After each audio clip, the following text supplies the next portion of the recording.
열방을 제자 삼는 주님의 제자들을 꿈꾸는 돌단 침례교회입니다.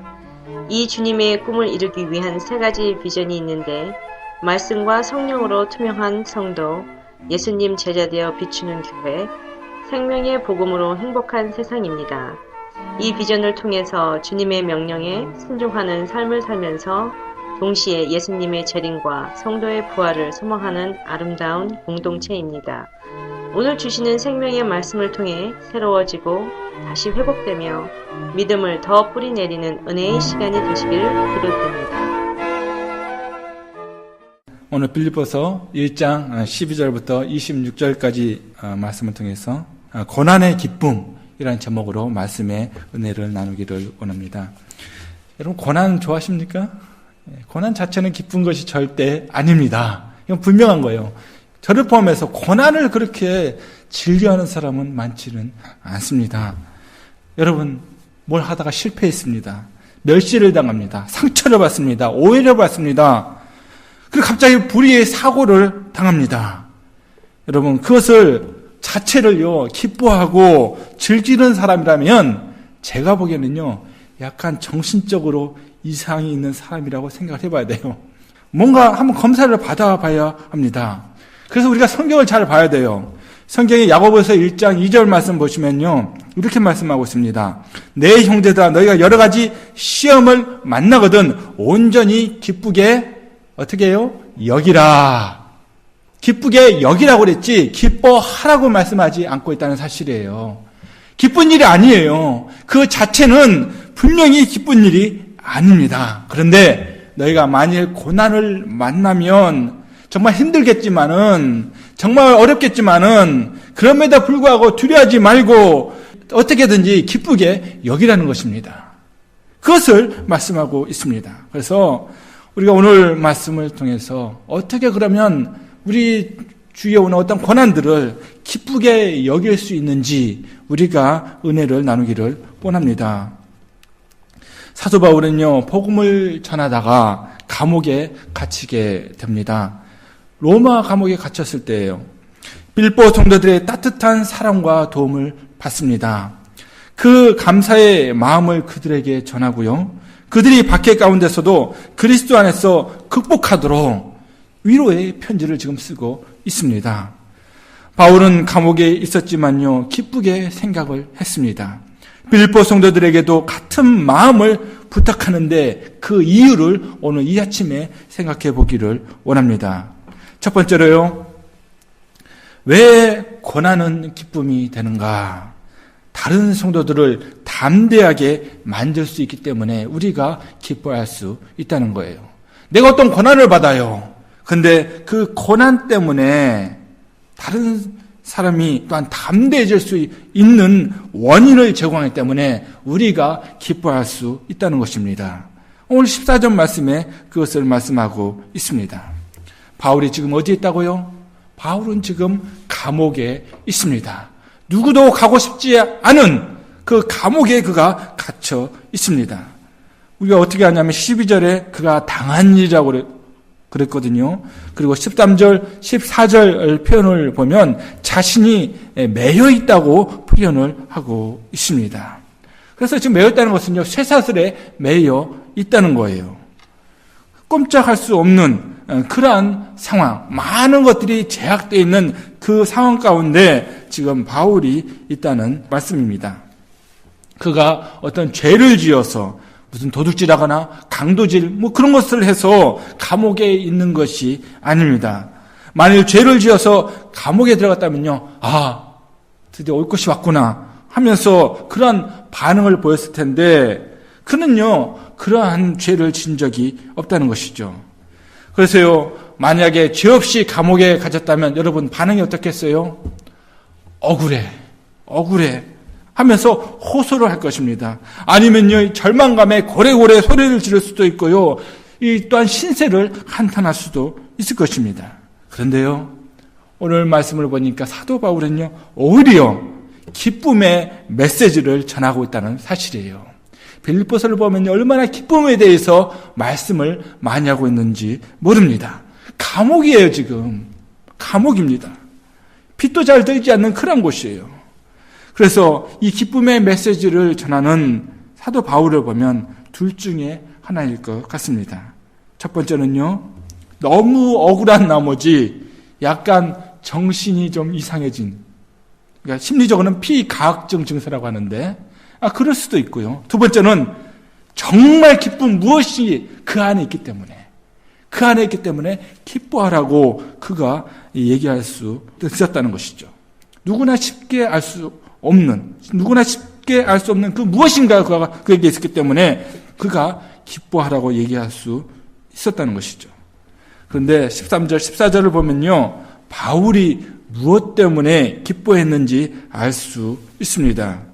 비참한 감옥 생활 중에 그가 기뻐했던 이유는요, 바로 많은 사람들이 담대히 복음을 전할 수 있게 되었기 때문에 그가 기뻐했다는 사실입니다. 오히려 다른 사람들이 담대해졌어요. 그가 감옥에 있는데 다른 빌립보 사람들 또는 이 로마에 있는 주위에 있는 사람들이 더 담대해졌다는 거예요. 13절 말씀 보시면요, 13절 말씀 함께 읽겠습니다. 시작. 이러므로 나의 매임이 그리스도 안에서 모든 시대함과 그 밖의 모든 사람에게 나타났으니. 자, 나의 매임이 그리스도 안에서, 이 말씀은요, 내가 지금 그리스도를 위해서 갇혀 있다는 말씀입니다. 그러니까 그의 죄라면 지금 무엇이냐면 예수 믿은 죄밖에 없어요. 예수님 믿은 죄밖에 없습니다. 여러분, 오늘날도요, 예수 믿는 죄로 감옥에 갇혀 있는 사람들이 많이 있습니다. 그 사실 아십니까? 이슬람권이나 이 공산권 나라에서 많이 있습니다. 여러분, 그 에리트리아라는 나라 이름을 여러분 들어보신 적 있어요? 저도 이제 말씀 준비하면서 처음 들어본 나라 이름인데요. 그 위치가 지금 이디오피아 바로 위쪽에 있는 나라입니다. 이 나라에서는요, 2006년도에 테암의 웰데 게브리엘 형제가 복음을 전했다는 이유로 체포되어 감옥에 갇혀 있게 되었습니다. 그리고 감옥에서도 복음을 열심히 전해서 동료 죄수가 예수님을 영접하게 만들었습니다. 그러나 그랬다는 이유로 더 심한 고문과 가혹 행위를 받고 있다고 합니다. 그는요, 어렵게 면회한 친구를 통해서 이렇게 얘기를 했다고 합니다.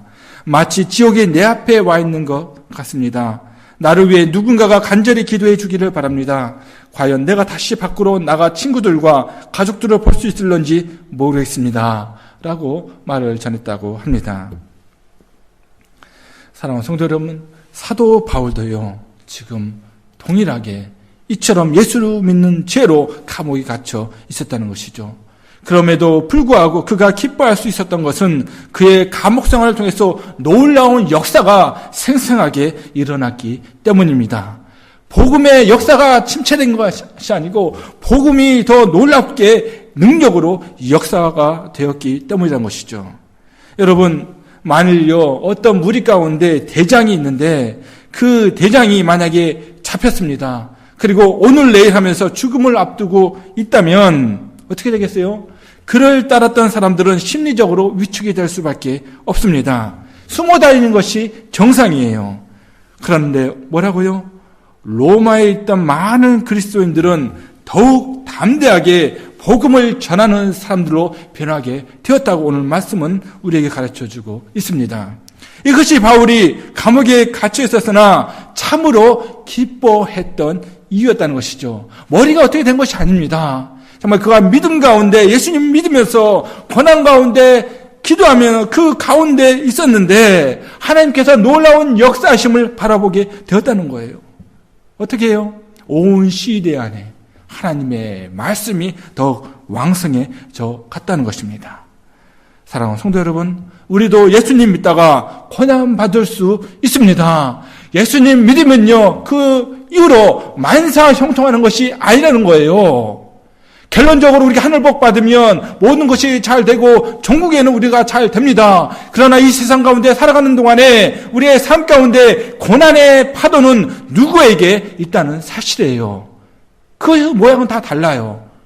똑같을 수도 있고 다를 수도 있고 다 가지가지입니다. 여러분, 때로는요, 우리 가족들, 친구들, 직장 동료들의 조롱과 핍박도 받을 수가 있다는 것입니다. 여러분, 이제 미국에서는요, 합법적인 핍박을 받게 되었습니다. 그렇죠? 동성애를 반대하면요, 위법이에요. 법을 어기는 겁니다. 그러면 법에 따라 처벌을 받습니다. 그래서 실제로 어떤 분은 동성결혼 증명서 발급을 거부하다가 감옥에 갔다 오지 않았습니까? 미국의 현실이에요.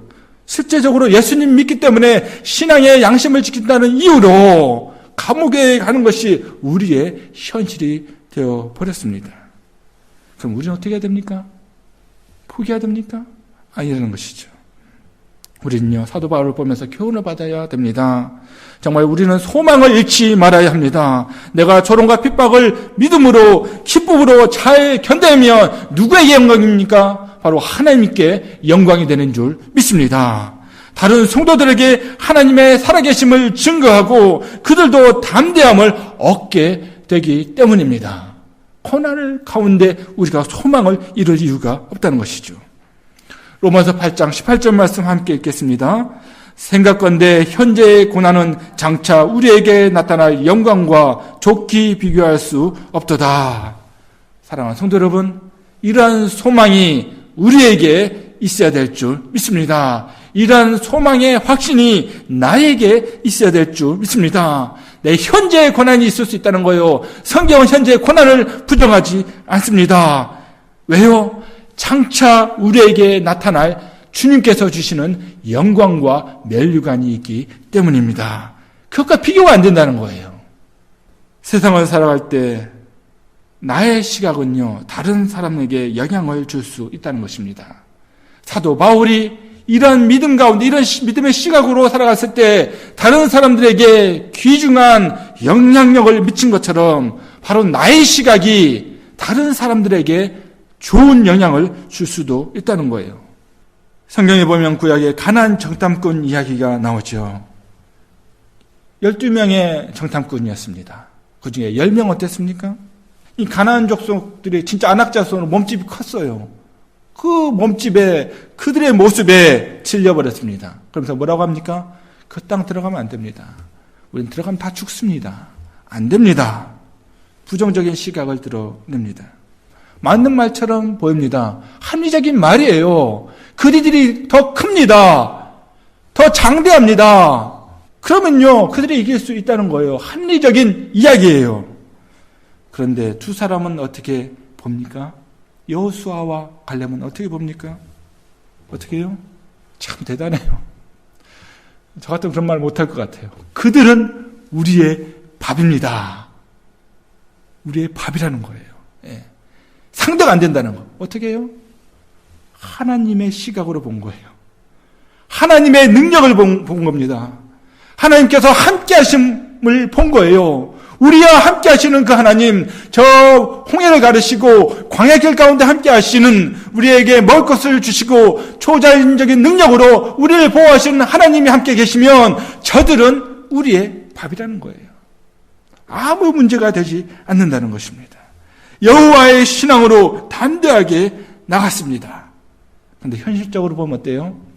이거는 굉장히 말도 안 되는 소리잖아요. 현실감이 떨어지는 말이잖아요. 숫자적으로도 이게 문제가 되는 얘기 아니겠습니까? 그래서 어떻게 됩니까? 부정적인 시각에 영향을 받은 이스라엘 사람들은 약속의 땅에 모두 들어가지를 못하게 됩니다. 그리고 광야에서 생을 마감했습니다. 그렇지만 누가 들어갑니까? 그 자손들만 들어가게 되었습니다. 그리고 갈렙과 여호수아만 들어가는 축복을 누리게 되었습니다. 사랑하는 성도 여러분, 우리는 참으로 이 시대를 살아가면서 어떤 시각으로, 어떤 가치관으로 모든 상황을 바라보고 있습니까? 나의 시각입니까? 아니면 하나님의 시각입니까? 나의 마음입니까? 하나님의 마음입니까? 하나님의 시각은요, 감옥에 갇히는 고난 중에도 기쁨을 발견하게 됩니다. 그러한 간증이 또한 다른 사람들을 도전하고요, 더욱 담대하게 만든다는 사실을 기억하시기를 바랍니다. 고난은 다른 성도에게 담대함을 줍니다. 또한 두 번째로 고난은 복음이 더 전파되도록 만들기 때문에 기쁨이 될 수 있다는 사실입니다. 12절에 감옥에 갇힌 일이 오히려 복음의 진보를 이루었다고 고백을 합니다. 12절 말씀 보시면요. 형제들아 내가 당한 일이 도리어 복음 전파의 진전이 된 줄을 너희가 알기를 원하노라. 전의 성경에는 진보로 나왔는데 오늘 본문에는 진전으로 나와 있네요. 예, 똑같은 말이죠. 진보라는 것은요. 고난과 핍박 가운데서도 앞으로 계속 나아가는 것을 의미를 합니다. 고난이 있어요. 핍박이 있지만 계속 앞으로 한 발 한 발 나가는 것, 그것이 바로 진보라는 의미입니다. 바울 자신은 사회적으로 죄가 없지만 감옥에 갇혀 있습니다. 특히 그리스도를 위해서 죄 없이 갇혔다는 사실이 로마 지역에 이제 퍼지게 되는데요. 그러면서 많은 그리스도인들에게 큰 힘이 되었던 것 같습니다. 바울이 고난 가운데 있지만요. 이런 결과를 보면서 무엇을 느꼈겠습니까? 이 보람감을 느꼈겠죠. 그리고 큰 기쁨이 그의 마음 가운데 있게 되었다는 사실입니다. 그리고 로마에서의 복음의 진보뿐 아니라요. 멀리 있는 빌보 교회에서도 복음의 진보가 이루어진 사실에 대해서 사도 바울은 기쁨을 감추지를 못합니다. 자기 자신은 지금 제한된 상황 가운데 있어요. 힘든 고난 가운데 있습니다. 그런데 그것이 오히려 하나님께 영광이 되었다고 생각하니까 그의 마음이 기쁜 거예요. 그 마음 가운데 성령 충만한 가운데 그 안에서 나오는 기쁨입니다. 감출 수 없는 기쁨이에요. 그런데 빌립보에는요, 두 부류의 사람들이 있었던 것 같습니다. 다 전도하는 사람들이에요. 그런데 두 부류의 사람들이 있었다고 그래요. 첫 번째는요, 복음을 전하는데 착한 뜻으로 사랑으로 참으로 전하는 성도들이 있었고, 또 한 부류는요, 투기와 분정으로 순수하지 않은 동기로, 그릇된 동기로 복음을 전하는 성도들이 있었다는 것이죠. 두 번째 부류의 사람들은요, 그리스도를 전했다는 그 말을 생각건데 이들은 유대주의자들은 아닙니다. 또한 다른 복음을 전하는 사람들도 아니었던 것 같습니다. 그들에게 전도하는 열심은 있었어요. 그런데 그 마음의 동기가 잘못된 사람들입니다. 다투기를 좋아하는 성도들이었어요. 그러니까 지금 사도 바울이 감옥에 지금 갇혀 있으니까 이제 잘 됐다 하면서 이제 우리가 복음을 전하면서 우리에 또한 무리를 지어야 되지 않나, 그런 생각을 한 사람들이 아니었을까. 어쨌든 그들은 복음을 전했습니다. 그런데요, 그들은 다투기를 좋아하는 사람이었습니다. 겉으로는 영적으로 보였지만은 늘 다투기를 쉬지 않았던, 싸우기를 좋아했던, 정말 영적으로 미성숙했던 고린도 교인들을 다시 한번 생각나게 합니다. 여러분, 그런데요, 바울의 영혼 구령의 열정은요, 이 모든 것을 다 포함해서 긍정적으로 보게 만들었습니다. 우리 18절 말씀 함께 읽겠습니다. 시작. 그러면 무엇이냐? 거칠어로 하나 참으로 하나 무슨 방도로 하든지 전파되는 것은 그리스도니 이로써 나는 기뻐하고 또한 기뻐하리라. 아멘. 지금 기뻐한다는 표현을 두 번이나 썼습니다. 그렇죠? 그러면 그의 진심이에요. 정말 기뻐하는 거예요. 무엇을 기뻐합니까? 여러분, 그렇다고요, 사도 바울이 다투면서 복음 전해도 괜찮다, 그것을 이야기하는 것이 아니에요. 그렇죠? 왜 다투면서 복음 전하면 안 되죠? 덕이 안 되지 않습니까? 바울은 다투는 것을 좋아했던 사람이 아니에요. 빌립보서 2장 3절 말씀 보시면요, 아무 일에든지 다툼이나 허용을 하지 말고 오직 겸손한 마음으로 각각 자기보다 남을 낮게 여기라고 말씀하고 있거든요. 사도 바울은 다툼을 좋아했던 사람이 아닙니다. 그럼에도 불구하고요, 절대적인 복음의 진리는 양보하지 않았지만 그는요, 이타적인 사람이었고 교회의 덕과 질서라면 무엇이든지 양보할 수 있는 사람이었습니다. 바울의 영혼 구령의 열정은요, 자신의 고난의 결과로 발생한 반대자들의 복음 전도조차도 긍정적으로 볼 수 있게 되었다는 사실이에요. 그 정도로. 그러니까 지금 사도 바울의 포커스는 무엇입니까? 관심은, 주된 관심이 뭐냐면 영혼 구령하는 거예요. 한 영혼이 예수 믿고 복음 받아들이고 하나님의 자녀 되면 오케이, 그러면 된다는 거예요. 안 다투면 더 좋고, 안 다투면 더 좋고. 이처럼 사도 바울은요, 영혼 구원에 목숨을 걸었던 사람이었다는 사실을 우리가 본문을 통해서 우리가 알 수 있다는 거예요. 이 정도로 다투는 사람들조차도 복음 전하니까 그래 좀 적어서 그들을 보는 거예요. 하나님께 받은 사명인 복음을 전하다가 죽어도 상관없다고 고백하며 살았던 사람이 사도 바울이었음을 여러분 기억하시기를 바랍니다. 그래서 영혼을 사랑하고 영혼 구령의 삶을 살아가는 분들의 삶의 차선은 항상 진지하고 그래서 다를 수밖에 없습니다. 감옥에 갇혀도 인간적인 공격을 당해도 견뎌낼 수 있고요. 얼마든지 긍정적으로 볼 수 있는 여유가 생긴다는 사실이에요. 예. 한 영혼에 우리가 빠지면 그렇게 돼요. 우리 마음에 여유가 생기게 돼요. 성령님께서 그렇게 만들어주시는 것 같습니다. 오히려 내가 더 숙이게 돼요. 내가 더 겸손하게 됩니다. 그 영혼이 구원받을 수만 있다면 나는 비천하게 돼도 상관이 없다는 거예요. 나의 기존의 가치관이 중요하지 않다는 거예요. 한 영혼만 구원받고 하나님의 자녀가 되면 천국에서는 천국잔치가 열리기 때문에 하나님의 시각으로 바라볼 때는 그 무엇도 관심이 없고 이 영혼만 구원받으면 이제 감사하다는 이야기입니다. 기뻐할 수 있다는 거예요. 사랑하는 성도 여러분, 바로 우리가 이런 보이지 않는 영적인 문제에 대해서, 영적인 구원의 문제에 대해서 우리가 관심을 가져야 될 줄 믿습니다. 로마서 8장 29절 말씀 함께 읽겠습니다. 시작. 하나님이 미리 아신 자들로 또한 그 아들의 형상을 본받게 하기 위하여 미리 정하셨으니, 여기서 아들은요 예수 그리스도를 말씀하고 있습니다. 그분과 똑같아지는 것이 아니라 닮는 것이 거듭난 성도들이 가져야 할 바른 인생의 목적이라는 것이죠. 보이지 않는 그분의 성품을 닮아가는 것이 이 세상을 살아가는 목적이 되어야 될 줄 믿습니다. 예수님의 성품들은요, 성령님께서 도와주실 때 우리가 닮아갈 수 있습니다. 무엇이요? 바로 순종과 섬김입니다. 순종과 섬김 가운데 복음을 또 다른 사람들에게 전하는 것이 우리의 삶의 근본 목적이 되어야 될 줄 믿습니다. 왜요? 예수님께서 그렇게 순종과 섬김으로 하나님의 천국의 복음을 전하셨기 때문입니다. 그래서 우리가 예수님을 닮는다는 것은요, 그 모습을 따라가는 거예요. 죽기까지 하나님의 말씀에 그 시간표에 복종하시면서 십자가에 돌아가신 것처럼, 모든 인류를 섬기신 것처럼 우리가 똑같아질 수는 없지만은 우리의 몸에 예수의 흔적을 내가 갖겠습니다 하는 마음으로 우리가 섬기며 순종하며 따라가야 될 줄 믿습니다. 그것이 바로 예수님을 닮아가는 거예요. 그것이 바로 최고로 예수님을 닮아가는 모습입니다.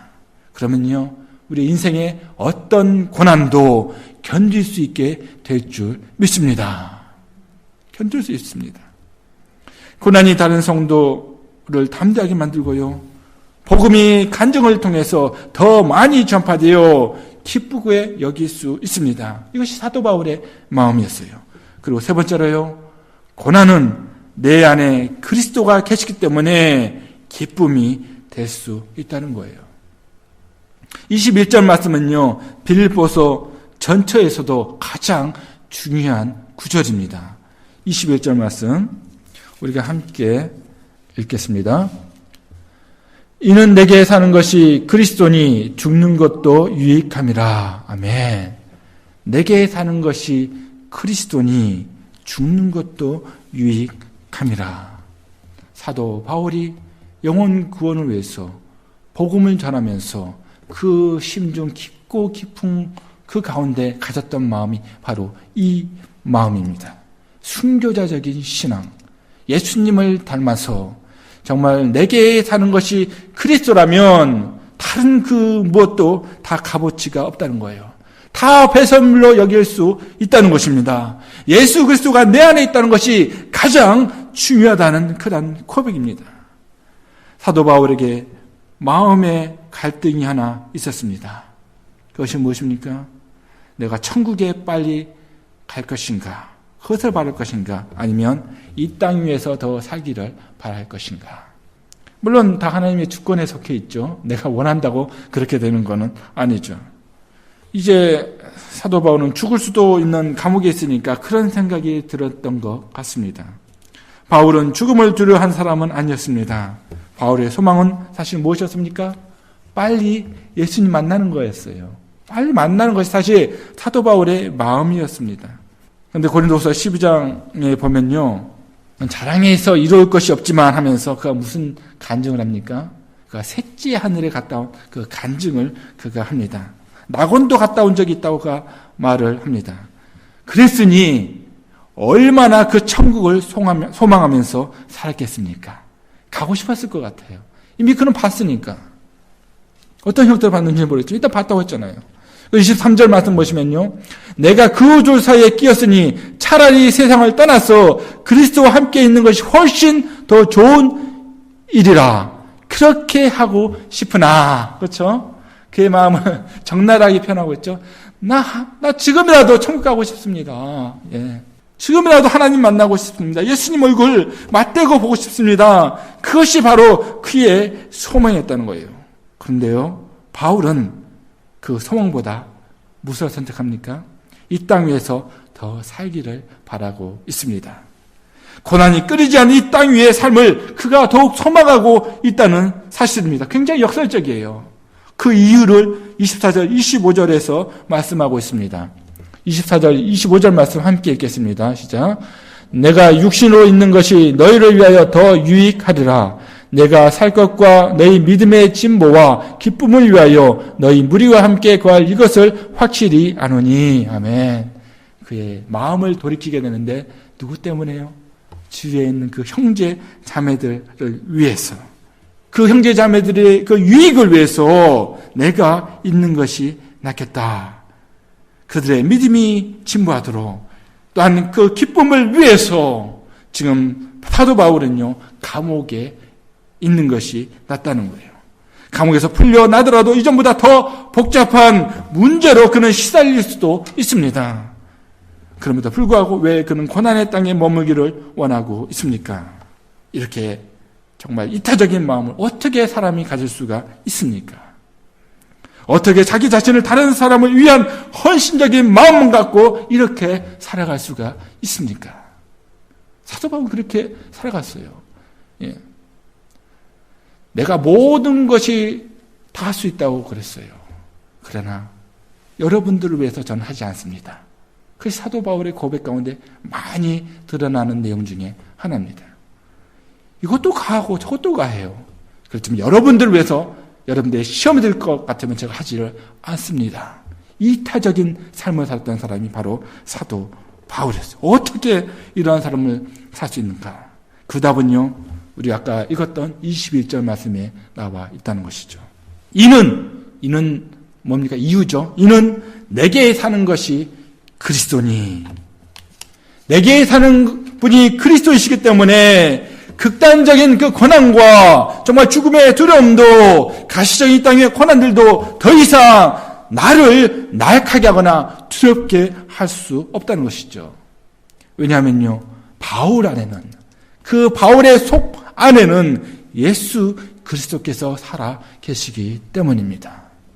죽어서 예수님 만나면 그것도 기쁨이요, 살아서 예수님 말씀대로 살다 고난받으면 하늘복 싸우니 그것도 기쁨이라고 사도 바울은 생각을 했던 것 같습니다. 그래서 20절 하반절에 로마 법정의 결과에 따라서 살든지 죽든지 내 몸에서 그리스도가 존귀되는 것만이 그의 최고의 관심사였음을 우리에게 보여주고 있습니다. 사랑하는 성도 여러분, 앞뒤 좌우가 막히는 인생의 막다른 길 가운데 혹시 계십니까? 여러분, 그럴 때는요, 앞뒤 좌우가 다 막혔으면 언제나 열려있는 하늘을 바라보시기를 바랍니다. 열려있는 곳을 바라봐야 돼요. 이 땅의 모든 기대가 무너졌다면 언제나 열려있는 하나님만을 바라보면서 하나님께 간절히 구하시고요, 모든 위로의 하나님의 위로를 받으시기를 바랍니다. 우리 하나님은요, 상한 갈대를 꺾지 아니하며 꺼져가는 등불을 끄지 아니하시는 진리와 공의의 하나님이심을 기억하시기를 바랍니다. 하늘문을 여시고 응답해 주실 줄 믿습니다. 이렇게 하늘을 볼 수 있고 없고는요, 내 마음 상태에 따라 달라진다는 사실입니다. 지금 여러분의 마음속에는 누가 계십니까? 만일 하나님께서 원치 않는 정말 근심, 걱정, 미움, 질투, 다툼, 육신적인 것들이 찾아오고 있다면 모두 성령 안에서, 성령님 하나님 안에서 걷어내시기를 바랍니다. 오직 예수 그리스도가 모든 일을 우리의 마음을 주장하시도록 내어 놓으시기를 바랍니다. 그때 하늘의 평강이 무엇인지 내가 맛보게 될 줄 믿습니다. 사랑하는 성도 여러분, 어떤 고난 가운데 있든지 여러분, 우리의 힘으로 해서는 안 됩니다. 세상 사람들은 어떻게 합니까? 어떤 고난이 다가오면요, 자신의 힘으로 해보려고 발버둥을 치다가 나중에 포기를 해버립니다. 그러나 성도는요, 나를 먼저 주님 앞에서 포기할 때, 그때 예수 그리스도께서 일하시고 우리의 삶을 풍성하게 해주실 줄 믿습니다. 세상 사람들이 알지 못하는 우리의 마음의 기쁨을 우리에게 주실 줄 믿습니다. 저는 그런 마음 가운데 정말 어떤 고난이 있어도 담대하게 살아가므로 다른 사람들도 역시 담대하게 살아가고 정말 다른 사람도 오히려 복음도 더 기쁘게 전하는 그러한 삶을 살아갈 수 있도록 하나님, 저를 먼저 사용해 주시옵소서. 내 마음을 먼저 만져 주시옵소서. 그래야 해서 정말 하나님의 거룩한 영향력을 미치는 제자의 삶을 살 수 있도록 주님 도와 주시옵소서 하며 살아가는 저와 여러분이 되기를 주님의 이름으로 축원을 드립니다. 기도하시겠습니다.